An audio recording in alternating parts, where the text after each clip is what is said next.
मित्र, इच्छाशक्ती असेल तर काही होऊ शकतं. इच्छाशक्ती जर असेल तर तुम्ही जगही हलवू शकता, एखादा पहाडही तोडू शकता. याचं उदाहरण सांगायचं म्हणलं तर दशरथ मांझी पूल. तसंच आज एक आपण ज्या बघतोय, आज आपल्या पाठीमागे ज्या शेळ्या वगैरे बघताय तुम्ही, आज ह्या शेतकऱ्याचा व्हिडिओ घेणं खूप महत्त्वाचं होतं. खूप कारण होतं, कारण की भरपूर लोकांचा प्रॉब्लेम असतो की माझ्याकडे चारा व्यवस्थापन नाही, माझ्याकडे व्यवस्थित शेड नाही. हे सर्वात महत्त्वाचे मुद्दे घेऊन आज शेळी पालन करण्यास टाळाटाळ करतात. आज अशा व्यक्तीला मी भेटतोय, आज अशा व्यक्तीच ही मुलाखत होणार आहे. याच्यामध्ये ज्या असा व्यक्ती आहे की ज्यांच्याकडे 1 गुंठा सुद्धा चारा लागवड नाहीये, स्वतःच्या शेडसाठी स्वतःची जागा सुद्धा नाहीये, स्वतःच्या जागेत सुद्धा शेड नाहीये, तरी सुद्धा हा माणूस 100 शेळ्या कशा यशस्वीरित्या सांभाळतोय, काय त्याचं काय नियोजन आहे, कशा पद्धतीने काम करतो, पूर्णपणे फिरस्ती शेळी पालन यशस्वी होतं का, याचं जिवंत उदाहरण आज तुमच्या समोर आहे. लोक सांगतात की आज फिरस्ती शेळी पालन होत नाहीये, 100% बंदिस्त असेल तर शेळी पालन सक्सेस होऊ शकतं. त्याच्यासाठी चारा व्यवस्थापन लागतं, त्याच्यासाठी पाण्याचं नियोजन व्यवस्थित पाहिजे, त्याच्यासाठी तुमचा शेड व्यवस्थित पाहिजे. या सगळ्या गोष्टीला कितीतरी पट दूर करून आज शेळीपालन व्यवस्थित, यशस्वी आणि दिमागदारपणे उभा आहे. तर जास्त वेळ घेणार नाही, मी आलेलो आहे पिंपळगाव गुडा, तालुका सिंदखेड राजा, जिल्हा बुलढाणा येथे. ज्या शेळीपालकाला भेटायला त्याचं नाव आहे विलास तौर, आणि ह्याच एका आशावलीची ही कथा आज तुमच्या समोर घेऊन येणार आहे. 15 वर्षापासून यशस्वीपणे शेळीपालन करत आहेत आणि पुढेही होत राहते, करत राहणार आहे. 15 वर्षामध्ये एका शेळीपासून 100 शेळ्यांचा प्रवास कसा आहे हा त्यांच्याकडनं आपण जाणून घेणार आहोत. तर जास्त वेळ घेणार नाही तुमचा, सुरू करूया आजच्या ह्या जबरदस्त पॉझिटिव्ह मुलाखतीला. विलास भाऊ, पहिले गोष्ट सर्वप्रथम तर तुमचं बळीराजा प्रोडक्शनमध्ये स्वागत करतो आम्ही. तुमचं नाव आणि इथला पत्ता तुमचा काय असते सांगा. माझं नाव विलास प्रकाश तौर, राहणार पिंपळगाव कुडा, तालुका सिंदखेड राजा, जिल्हा बुलढाणा जिल्हा आहे. तर तुमचं जे शेळीपालन जी सुरुवात आहे, आता जे आपण बघतोय एवढं मोठं हे वैभव, तर ही सुरुवात कधी झाली होती?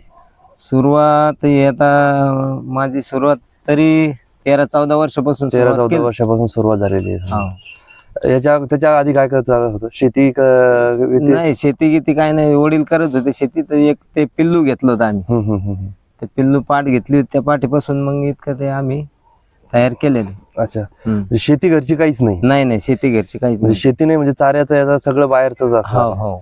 बरं, 15 वर्षामध्ये तुम्ही जे काय शेळीपालन हे केलेलं आहे, तर याच्यामध्ये मला एक विचारायचं आहे की तुम्हाला सुरुवातीच्या काळामध्ये म्हणजे पण एवढं बाहेर जे घेऊन जाताय तुम्ही आता बी, मग याचा चाऱ्याला तुम्हाला काही अडचणी येतात का? चाऱ्याला काही अडचण येत नाही, जंगलामध्ये फिरवतो आम्ही, जंगलात फिरून आणतो ते संध्याकाळी दिवसभर तेच. आता किती आहे सध्या शेळ्या? सध्या लहान मोठ्या 100 आहेत. 100 एक शेळ्या आहेत लहान मोठ्या. तर एवढं पूर्ण सट तुमचं पूर्ण बाहेर जातो, तर त्यावेळेस मला हेच म्हणणं आहे, कारण की आता जर आपण बघतोय की शेती वगैरे कमी झालेली आहे, लोकांचे बांध कमी झालेले आहेत, तर मग याच्यामध्ये शेतकऱ्यांचा काही त्रास होत नाही का तुम्हाला?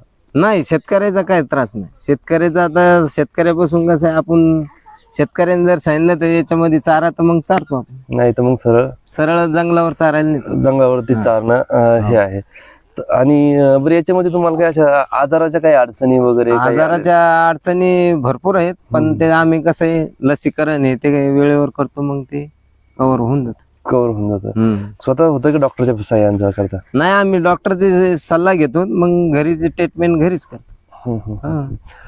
बरं, याच्यामध्ये आता तुमचं जे काही गोठा वगैरे तुम्ही केलेला आहे, तर याच्यामध्ये तुम्हाला खर्च किती आला? खर्च आता सध्या तर आम्ही दुसऱ्याच्याच जाग्यात आहे. ही जागा पण तुमची नाही? आम्ही दुसरीकडे जागा घेतलेली. अच्छा, इथपर्यंत तर आम्ही दुसऱ्याच जागा. आता हे जागेचं काही भाडं वगैरे काही घेतात? भाडं गिडे काही काहीच नाही, माणुसकीच्या नात्यानं जे काय? माणुसकीच्या नात्याने आपले माणसं चांगले आहेत गावामधले. अच्छा, जागा आम्ही इकडे बाजूला घेतलेली आहेत, आता तिकडे नंतर आपल्याला शेड ठोकायचे. शेड किती शेड 16 बाय 40 आहे. 16 बाय 40. एवढ्या फक्त 16 बाय 40 मध्ये एवढ्या शेळ्या बसतात? हो, फक्त रात्री मुक्कामाच्या हिसाब? रात्रीचा मुक्काम फक्त आतमध्ये, सकाळी बाहेर. सकाळी पूर्णपणे बाहेर. बरं, काही इकडं जनावरांचा काही तुम्हाला? नाही, जनावरांचा काही त्रास नाही. भरपूर आपलं या भागामध्ये होतं की बिबट्याचे याचे त्याचे काही काहीच त्रास नाही, काहीच त्रास तसा काही होत नाही, काही त्रास नाही. याच्यामधून 100 शेळ्या माग वर्षाकाठी तुम्हाला किती इन्कम होऊ शकतो? वर्षाकाठी जर 7 लाख जर राहिली तर 2-2.5 लाख रुपये. 2-2.5 लाख रुपये हो. राहतात गावरान शेळी पालनातून. कारण भरपूर लोक असे आहे की आपण बघतोय फार्म्स वरती याच्यावरती की म्हणजे सांगायला काही पण सांगतात, काही सांग 10 लाख 15 लाख 20 लाख. तर नाही, हे त्याच्या सत्य मागे परिस्थिती, कारण की आम्हाला सत्य परिस्थिती शेतकऱ्यासमोर न्यायची. कारण हो. कुणाला तरी एक पैशाचा मोह दाखवून नाही. कुणाला तरी याच्यात जबरदस्ती ओढायचा हा प्रयत्न नाही. नाही. कारण की आपल्याला कोणाकडनं शेतकऱ्याकडनं काही ह्या गोष्टीचा आपल्याला लाभ नाही. त्याच्यामध्ये थोडी नुकसान बी होती. जर नुकसान झाली नाही तर राहत नाही तर मग नुकसान तर होतीच. एखाद्या वर्षात loss एखाद्या वर्षी पूर्ण लॉस जातो. एखाद्या वर्षी समजा साधलं तर वातावरणानुसार ते 2 लाख पण येऊ शकतात, 4 लाख पण येऊ हो. शकतात. पण नाही तर मग एखाद्या वर्षी काहीच नाही राहत, काही 1 रुपया पण हो. उरणार नाही तुम्हाला. उरत नाही. त्या गोष्टी हो. मेहनत चालू वाया असतात. जाते. ह्या गोष्टी तुमच्यामध्ये घडत घडलेले आहेत, अनुभव आलेला आहे. अनुभव आलेला आहे त्याच्यामध्ये. बरं, आतापर्यंत आपण जसं बघतोय की भरपूर आपल्या आसपास गावामध्ये याच्यामध्ये पण बघतोय की भरपूर मुलं आता शिक्षण झालेत, हे हो. झालं, पण नोकऱ्या भेटत नाही, बेरोजगारी वाढत चाललेली. हो ना. भरपूर गोष्टी याला जिम्मेदार आहेत. असं नाही की हो. आपण एका बाजूला धरून नाही चालू शकत, पण भरपूर गोष्टी याला तर शेळी पालनातून एक आर्थिक परिस्थिती सुधारू शकतो का? सुधारू शकतो, पण त्या करण्याची माणसाला हे पाहिजे. अच्छा. हा. आणि बरं, सुरुवात आताचे करताना कसे कशी करायला लागली? पोरं शेळी बकरी म्हणली की त्याचं नावच घेत नाही. नाव घेत नाही, हा. बरोबर. पण याच्यात जर सुरू करायचं म्हणलं एखाद्या माणसाला, तर काय करायचं? सुरुवातीच्या काळामध्ये तुम्ही कसं नियोजन सुरू केलं होतं आणि तुमचं कसं केलं होतं मग? ते जेणेकरून तो एखाद्या सुरुवातीला कसं आहे, घेताना 2-3च घ्यायच्या, म्हणजे एकदा अनुभव शिवाय कोणतं काम होत नाही. अनुभव आल्याशिवाय काही काम होत नाही. त्याला अनुभव आला तर तिथून पुढे मग ते वाढत चाललं, म्हणजे मग त्या माणसाला अनुभव येतो, तरी ते पुढचं हे होत चालतं. बरं, आता जे 100 शेळ्या तुमच्या सांभाळतात, फक्त तुमचे एकटं का पूर्ण सहकुटुंब पूर्ण याच्यामध्ये टाकले? याच्यात आम्ही कुटुंब, आमच्या घरची फॅमिली बी आहे ना त्याच्यात. झाड झुड आता बकऱ्या चारायला नेले की मागलं सगळं तेच करणार तुम्ही? फक्त बकऱ्या चारून आणण्याचं काम तुमचं, इथलं साफसफाईचं काम पूर्ण घरच्या हातामध्ये. तर आर्थिक दृष्टी जर विचार करायला तर याच्यातून जर इच्छा असेल तर आर्थिक दृष्टी आपण याच्यातून सहज सुधारू शकतो. हो. एक वर्षाकाठी समजा आपल्याला जर 10-15 हजार रुपये जर महिना कमवायचा म्हणलं तर एक 8-10 शेळ्या जर घेतल्या तर महिन्याला 10,000 रुपयाच्या 10-15 हजार रुपये सहज इन्कम याच्यातून निघू शकतो. चालेल.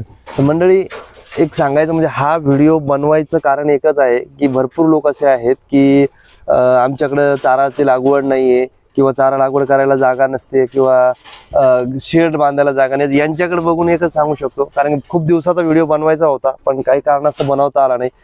शेळ्या बांधायला सुद्धा जागा नाहीये सध्याची. आता कुठे जागा घेतली, चारा लागवड म्हणसान तर 1 गुंठा नाही तरी 100 शेळ्या सांभाळतोय. विचार करण्याची गोष्ट ही आहे की जो माणूस 1 गुंठाही जमीन नसताना जर 100 शेळ्या सांभाळू शकतो, तर आपल्याकडे जर शेत असताना आपण 10 शेळ्या का सांभाळू शकत नाही?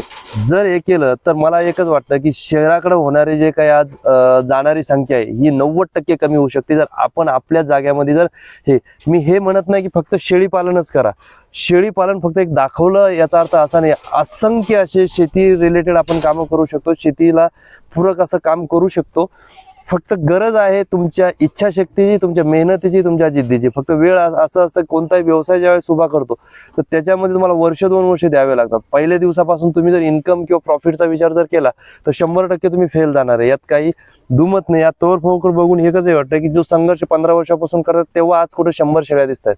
याचा अर्थ असा नाही की सुरुवातीपासून 100 शेळ्या, 1 शेळीपासून त्यांनी सुरुवात केली, 10 वर्षामध्ये 100 म्हणजे 100 पट बिझनेस वाढलाय त्यांचा 15 वर्षामध्ये. आपण जर त्याच पद्धतीने काम केलं, ठीक आहे, 100 पट वाढणार नाही, पण 10 पट जरी वाढला तरी खूप मोठी गोष्ट होईल. भेटूया पुढच्या व्हिडिओमध्ये. तोपर्यंत जय हिंद, जय जवान, जय किसान.